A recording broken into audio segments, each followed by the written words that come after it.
الله الرحمن الرحيم، وبه نستعين، والصلاة والسلام على نبينا محمد المصطفى الهادي الأمين. أنا من نادي شباب بلقاس، حبيت أوري صورة مباشرة من بلقاس، بلدي، البلد اللي بحبها وبنتمي ليها، ولقيت نفسي زهقانة وفجأة باجي عشان أشوف أطفالنا بعد إفطار رمضان وأثناء العشاء الصلاة، والحمد لله بيمارسوا اللعبة اللي بيحبوها. اللعبة لعبة كرة القدم، بنين وبنات ولا بنين بس؟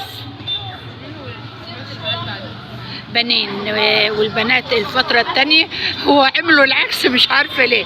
المفروض البنات الأول عشان يروحوا يناموا بدري والصبيان يبقى بعدهم، هم غيروا العادة. وعادتنا حلوة من بلقاس، وبنقول للدكتور عمرو عبعاطي ألف مبروك، توليك منصب مجلس المدينة، بلدنا الجميلة اللي فعلا ما فيش زيها اتنين في الدنيا. أنا أما بقول أنا من بلقاس ببقى فخورة وفرحانة، لأن بلقاس بلدنا بلد جميلة، بلد حلو. هعمل لقاءات مباشرة دلوقتي من خلال الليلة ال11 من رمضان ويا الناس، وأقول لكم كل سنة وانتم طيبين ورمضان كريم.